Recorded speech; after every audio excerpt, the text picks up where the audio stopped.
नमस्कार दोस्तों, स्वागत है आप सभी का आपके इस YouTube चैनल में जहां हम बात करते हैं फाइनेंस एंड टैक्स की। आज हम बात करेंगे जीएसटी के जो नोटिस आया हुआ है special drive, GST special drive के बारे में।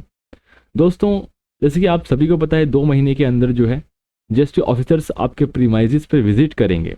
तो इस केस में आपको उनसे कैसे डील करना है, क्या क्या डॉक्यूमेंट्स आपको उनको दिखाने हैं, ओके, और क्या अनदर एडिशनल डॉक्यूमेंट्स वो मांग सकते हैं, और क्या पेनल्टी अगर वो डॉक्यूमेंट्स हम नहीं दिखा पाएँ तो क्या चार्जेस उसके पेनल्टीज लग सकते हैं।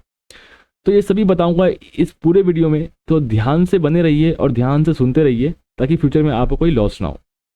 दोस्तों, जब जीएसटी ऑफिसर्स आपके प्रीमाइजेस पर आते हैं उन्हें कुछ डॉक्यूमेंट्स दिखाने होते हैं जो आपके बिजनेस और जीएसटी से संबंधित होते हैं।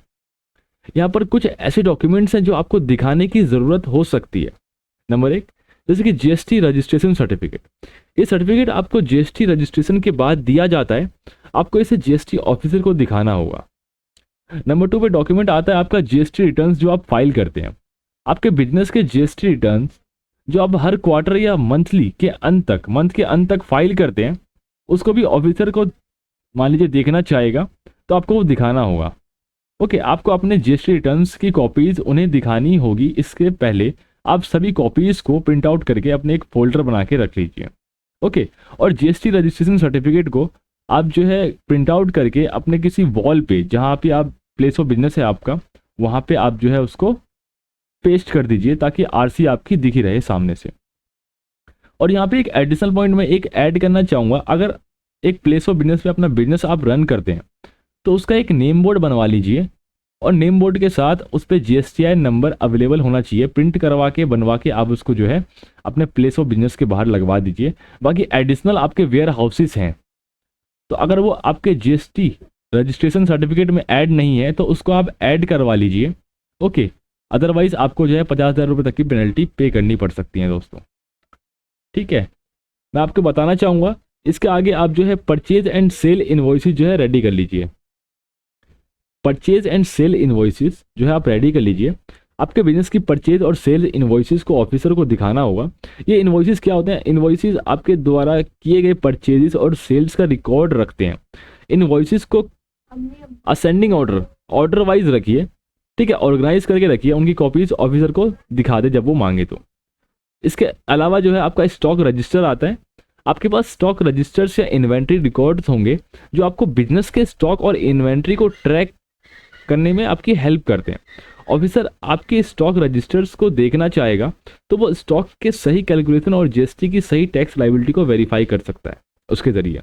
तो जब वो मांगे तो आप उन्हें वो भी प्रोवाइड कर दीजिएगा। ओके, अकाउंट बुक्स, अगला पॉइंट आता है आपका अकाउंट बुक्स। आप जो अपनी अकाउंटिंग इस बुक्स में मेंटेन करते हैं, ओके, तो आपके बिजनेस के अकाउंट बुक्स जैसे कि cash book, ledger, purchase register, sale register, bank statements etcetera officer को दिखाने होंगे अगर वो मांगते हैं तो।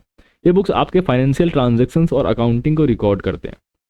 इसके बाद मैं आपको बताना चाहूँगा ITC, input tax credit documents जो होते हैं। अगर आपने किसी परचेज पर जीएसटी पे किया है तो आपको उस परचेज को के प्रूफ को जो है ऑफिसर को दिखाना होता है। आपको अपने आईटीसी डॉक्यूमेंट जैसे कि tax invoices, debit notes, credit notes etcetera उन्हें दिखाने होते हैं दोस्तों।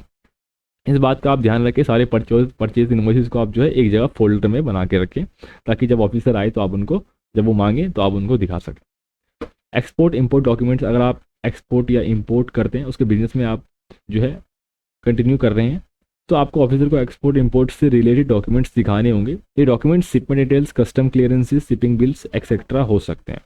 ये कुछ कॉमन डॉक्यूमेंट्स हैं जो जीएसटी ऑफिसर आपसे दिखाने के लिए मांग सकते हैं। हर बिजनेस की रिक्वायरमेंट अलग अलग हो सकती है, इसलिए आपको अपने स्पेसिफिक बिजनेस के लिए जीएसटी ऑफिसर के मांग किए गए डॉक्यूमेंट्स को तैयार रखना चाहिए दोस्तों। अगर आप हमें कमेंट बॉक्स में कमेंट भी कर सकते हैं कि आप इस फील्ड में इस चीज़ का बिजनेस करते हैं, तो हम आपको बता देंगे कि आपको क्या क्या डॉक्यूमेंट जो है वो रेडी रखने हैं। तो बस घबराने वाली बात नहीं है, वो आपको बस चेक करने के लिए आएंगे। तो अगर आपने रेंट एग्रीमेंट अपडेट नहीं करवाया है तो रेंट एग्रीमेंट जो है उसको रिन्यू करवा लीजिए, अपडेट करवा लीजिए, ठीक है। और लैंडलॉर्ड से एनओसी, नॉन ऑब्जेक्शन सर्टिफिकेट भी साइन करवा लीजिएगा कि आपके लैंडलॉर्ड को कोई दिक्कत नहीं है कि आप यहाँ पे बिजनेस जो है रन कर सकते हैं। और रेंट एग्रीमेंट अगर आपका एक्सपायर हो गया है तो उसको रिन्यू करवा लीजिए। जीएसटी पोर्टल पे अगर आपने ऐड नहीं करवाया है कोई वेयर हाउस या गोडाउन, तो उस वेयर हाउस या गोडाउन को आप जो है ऐड करवा लीजिए ताकि आपको कोई पेनल्टी ना करनी पड़ जाए। अगर आप इसमें से कोई भी एक चीज़ जो है मिस करते हैं तो जीएसटी ऑफिसर आपको 50,000 रुपये तक की पेनल्टी जो है लगा सकता है और आपका जीएसटीआईएन नंबर जो है सस्पेंड कर सकता है। तो इस बात का आप ध्यान रखें।